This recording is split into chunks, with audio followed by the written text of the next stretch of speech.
We all want to be better, stronger, more disciplined, more successful, but very few of us stop to realize it's not about what we need to add to our lives, it's about what we need to remove. We live in a world that tells us more is the answer.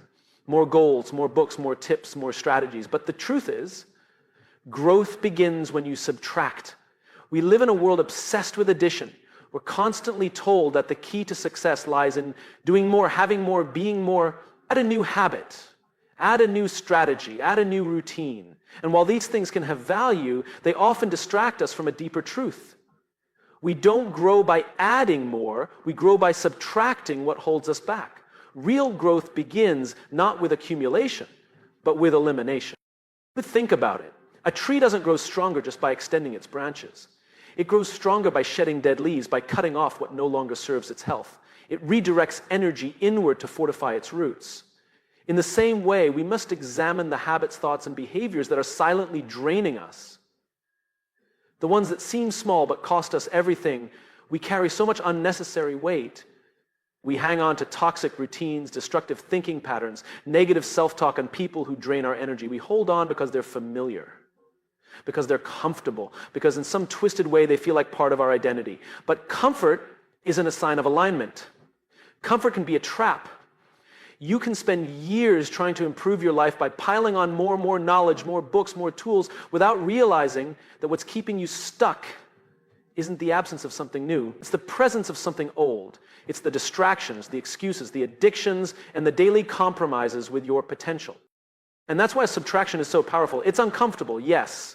It forces you to let go, to feel exposed, to face the silence that comes when you stop filling every second with noise. But it's only in that space, when you remove what's blocking the light, that real growth can happen. We have to be honest with ourselves. What are we doing every day that's not aligned with the person we say we want to become? What are we tolerating, excusing, or delaying that's keeping us from progress? Those weak habits, those small decisions. They don't seem like much in the moment, but they compound, they pile up, and one day you realize you've been carrying around a version of yourself that was never built for the future you're trying to create. Subtraction takes courage. It means facing your own patterns. It means saying no when it would be easier to say yes. It means unlearning behaviors that feel safe but sabotage your purpose. But it also means freedom. It means clarity. When you strip away what no longer serves you, you create space for what truly matters. You begin to see yourself not as someone who's constantly chasing something more, but as someone who already has what it takes once the distractions are removed. Growth, in its most honest form, is not about adding more layers, it's about peeling them back. It's about coming home to the version of you that's been buried under noise, fear, and habit. You don't have to become someone else, you just have to stop being who you're not. So ask yourself not what you need to add to your life, but what you need to subtract. What's weighing you down? What's stealing your time, your energy, your focus? Identify it, confront it, remove it, because the strongest version of you isn't built by adding more. It's revealed by letting go. Every weak habit is a small betrayal of who you could become. That might sound harsh, but it's true. Every time you give in to a habit that you know doesn't serve you, whether it's procrastination, negative self-talk, excessive screen time, or choosing comfort over commitment, you are not just delaying your progress, you are actively turning your back on your potential. And the worst part? You probably know it in the moment. That quiet voice inside you whispers, "You're better than this." But it gets drowned out by habit, by ease, by routine. The person you could become, your highest, most disciplined, focused, capable self, isn't some distant fantasy. That version of you already exists in your decisions. But to reach it, you have to stop making agreements with weakness. You have to stop betraying your future for the convenience of now. Weak habits rarely feel dangerous in the moment. That's what makes them so deceptive. Skipping a workout doesn't destroy you. Sleeping in late one morning won't ruin your life. Scrolling for 30 minutes might even feel like a well-deserved break. But these habits compound, and over time they begin to shape your identity, not just your schedule. Every time you let a weak habit win, you reinforce the idea that you're okay with being less than what you're capable of. You teach yourself that comfort matters more than character. You tell your mind that short-term relief is more valuable than long-term purpose. It's a subtle betrayal. It doesn't scream, it whispers. But over time, those whispers become your life. You don't wake up one day completely lost. You drift there. slowly, habit by habit, choice by choice. The hard truth is this: your future is not built in dramatic moments of change. It's built in the quiet moments when no one's watching, when it's just you and the decision to act with integrity or to fall into familiar weakness. That is where your future is shaped. In the battle between what's easy and what's right, imagine your potential like a fire. It needs fuel, it needs attention, it needs sacrifice. But every time you feed it with excuses, with laziness, with fear, that fire doesn't go out immediately, it just dims a little more each day, until one day you look around and realize you've been living in the shadow of who you were meant to be. This isn't about being perfect. It's not about never making mistakes. You will fall. You will slip. But what matters is how often you catch yourself, how committed you are to breaking the cycle, to recognizing the weakness and replacing it with strength. Not occasionally, daily, every strong habit you build is a commitment to who you're becoming. Every weak habit you allow is a quiet surrender to who you used to be. So you have to ask yourself constantly, is this helping me become who I want to be? If the answer is no, then it's not harmless, it's betrayal, not to anyone else, but to you, to the version of you that dreams bigger, works harder, and refuses to settle. Your future self is watching, and they are either grateful for your discipline or disappointed by your compromises.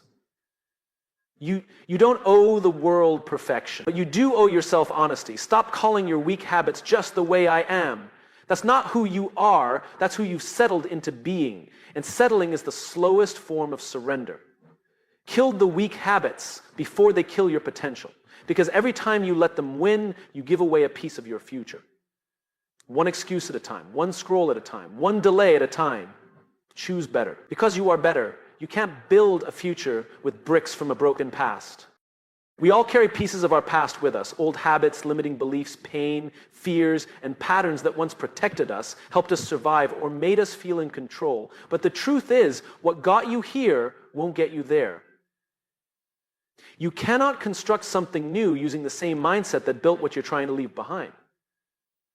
If you're serious about building a future that's different, better, stronger, then you have to let go of the parts of your past that are no longer serving you. It's easy to assume that progress means moving forward, but the direction means nothing if you're carrying the same baggage. You can change your job, your city, your goals, even your friends. But if you're dragging the same broken bricks into each new chapter, you'll rebuild the same problems in a different setting. Your past is not just what happened to you, it's also how you responded. It's the defense mechanisms you built, the stories you told yourself, the coping strategies you adopted to survive. At one point, those things made sense. They served a purpose. But holding onto them long after they've expired is not strength, it's resistance to growth. You cannot build self-worth on a foundation of self-doubt. You can't create healthy relationships with trust issues you never addressed. You can't build discipline on top of old excuses. The bricks from your past, your mistakes, your fears, your old identity might feel familiar, even comforting. But if they're cracked, broken, and unstable, they'll keep collapsing under the weight of your new dreams. Letting go of the past doesn't mean forgetting. It means acknowledging it, learning from it, and then choosing not to build your identity around it. It means saying, yes, that happened. Yes, I've been hurt. Yes, I made mistakes, but I am not defined by those things anymore. It's giving yourself permission to evolve. Some people never move forward, not because they don't want to, but because they're still trying to make the past work. They keep revisiting old situations, replaying old conversations, trying to get closure from people who've long moved on, or waiting for an apology that may never come. But your future doesn't need closure, it needs clarity. It needs your commitment to stop rebuilding ruins and start constructing something new. And to do that, you need different tools. You need honesty, accountability, discipline, and vision. You need to choose materials that are solid, truth, resilience, focus, forgiveness. These are the things that create strong foundations, not bitterness, not shame, not regret. You are not a prisoner of your past unless you keep locking the door from the inside. What happened then is not more powerful than what you choose now. But choices only matter when you stop defaulting to old habits, when you stop recycling old pain as an excuse to stay where you are. Look at your life right now. Look at the routines, the people, the beliefs. Are they helping you build, or are they just remnants of a former version of you, stacked one on top of another, fragile and fading? Because at some point, if you truly want something better, you have to tear it all down. Not out of anger, not out of regret, but out of love for the person you're becoming. Don't be afraid to start over. Be afraid of building your future on foundations you already know will crumble. You're not meant to carry the past forever. You're meant to rise from it. So take a deep breath. Drop the bricks that no longer belong in your story and start building something new, something solid, something that reflects not where you've been, but where you're going. Discipline is the surgery, discomfort is the pain, but clarity is the healing. Change is not gentle. Growth is not soft. When you truly decide to transform your life, it's not like flipping a switch. It's like going under the knife. It requires you to cut into your patterns, expose your weaknesses, and remove what's infected your potential. That process is called discipline. It's the sharp blade that slices through excuses, distractions, and lazy thinking. It's not pretty, but it's necessary.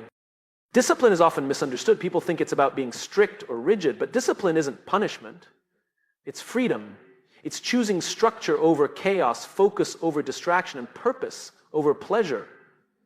It's the tool you use to perform surgery on the parts of yourself that are holding you back, the bad habits, the impulsive behaviors, the emotional reactions. Discipline confronts these directly. And yes, it hurts. And that hurt, that's discomfort.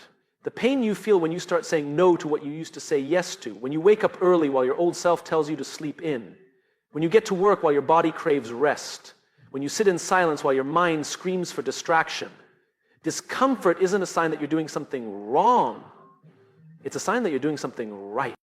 Pain is the price of progress. Not all pain is bad. The discomfort that comes from change is the signal that you're stepping into unfamiliar territory, that you're stretching beyond your limits. It's like physical therapy after an injury. It doesn't feel good, but it's healing you. Every repetition, every uncomfortable decision, every moment of resistance, it's pulling you out of who you were and into who you're becoming. Most people avoid this part. They want clarity, they want success, they want peace. But they don't want to go through the pain that makes those things possible. They want healing without surgery. They want strength without struggle. But it doesn't work that way. You don't get clarity until you pass through discomfort. You don't see yourself clearly until you've stripped away the layers of avoidance and denial. Clarity comes when you've suffered through the noise and refused to give in. It's what arrives when the fog lifts, when the inner war quiets, when you've built up enough strength through discipline that your emotions no longer control you. Clarity is the reward. It's the deep sense of knowing who you are, what you stand for, and what you will no longer tolerate. It's a calm that comes not from avoiding difficulty, but from conquering it. And once you taste clarity, you realize it was worth the pain. The discomfort fades, the soreness becomes strength, the habits become identity, and what used to feel impossible becomes automatic. Because you didn't quit when it got hard. You didn't negotiate with weakness. You faced the blade, endured the pain, and earned the vision. This is the process of transformation. Not a miracle, not motivation, just daily discipline. Just showing up, doing the work, feeling the burn, and refusing to give up until clarity finds you. So if you're in the middle of it right now, if you're tired, frustrated, sore, and wondering if it's worth it, remember this: discipline is the surgery, discomfort is the pain, clarity is the healing. You're not broken. You're rebuilding. Let the process do its work. The stronger, clearer, unshakable version of you is waiting on the other side. If your habits don't match your goals, you're lying to yourself. It doesn't matter how clearly you can articulate your dreams. It doesn't matter how badly you want success, confidence, health, or freedom. If your daily actions contradict the outcomes you claim to want, then what you have isn't a goal, it's a fantasy. And no matter how many motivational quotes you read or how many times you say you'll start tomorrow, you can't escape this truth. Your habits are the proof of what you really value. You can say you want to be disciplined, but if you hit snooze every morning and delay the work you know needs to be done, then deep down, comfort is what you truly prioritize. You can say you want to get in shape, but if your routines still revolve around junk food and skip workouts, you're not really committed to health. You're committed to convenience. You can say you want to build something great, but if your evenings are filled with distractions and not creation, then maybe you're more in love with the idea of success than the process it actually demands. This is the kind of honesty that most people avoid. It's easier to stay vague. It's easier to tell yourself that you're working on it or that life's just busy right now. But if you zoom out, you'll realize the problem isn't time, it's alignment. What you do every day is shaping you, whether you realize it or not. And if your actions are out of sync with your aspirations, that gap will keep growing until one day you wake up and wonder why you're so far from the life you thought you'd had. That's why real change doesn't start with motivation. It starts with alignment. Alignment between what you say you want and what you consistently choose to do. Because the truth is, your goals don't care about your feelings, they care about your habits. Your potential doesn't respond to your mood, it responds to your consistency.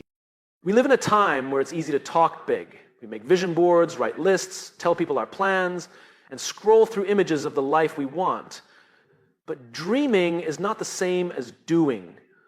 The people who build meaningful change are the ones who quietly get to work, who adjust their behavior to match their ambition, who stop lying to themselves and start living in truth.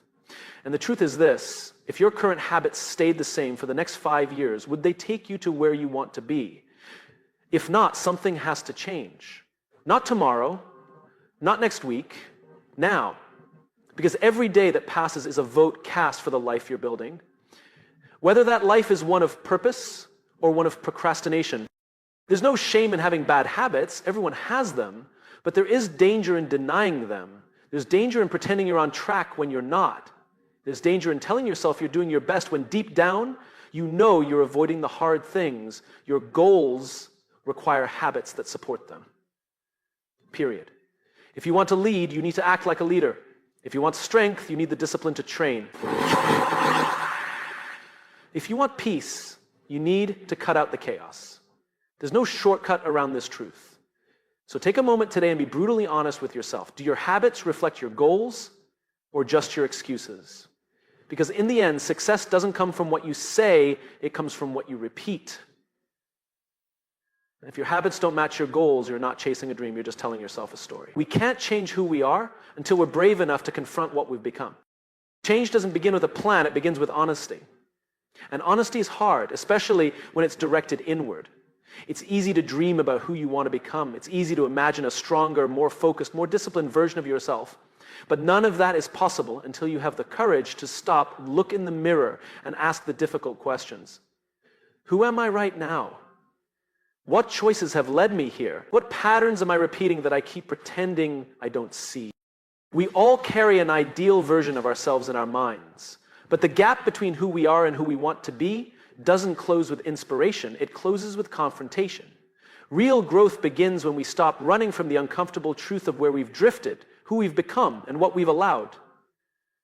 Not in one giant collapse, but in small compromises made over time. And here's the truth. If you're not proud of where you are, that didn't happen by accident. It happened through patterns, through avoiding hard things, through excuses that sounded reasonable, through silence when you should have spoken, through settling when you should have stood up. That version of you didn't appear out of nowhere. It was built brick by decisions you made and refused to face. Confronting what we become isn't about shame. It's about responsibility. It's not about beating yourself up for the past. It's about finally telling yourself the truth in the present. Because until you name what needs to change, you'll keep carrying it into every area of your life. You can't outrun yourself. You can't distract your way to transformation. You have to sit in the discomfort. You have to face the behaviors that don't align with your value. You have to ask, am I becoming someone I respect?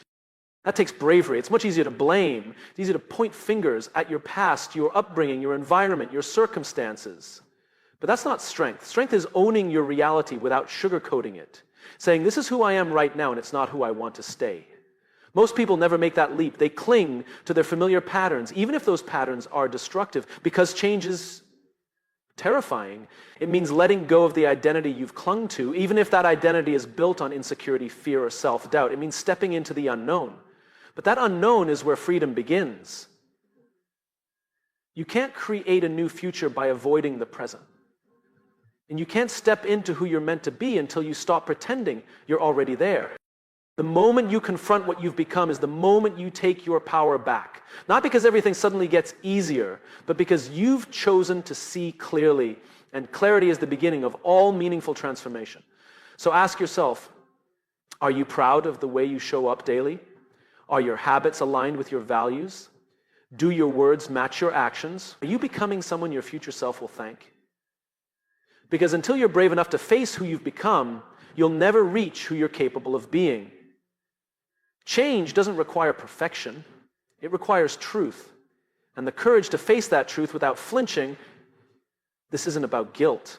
It's about awakening. It's about finally meeting yourself in full light and deciding right here, right now, to start writing a new story. You can't change who you are until you're brave enough to confront what you've become.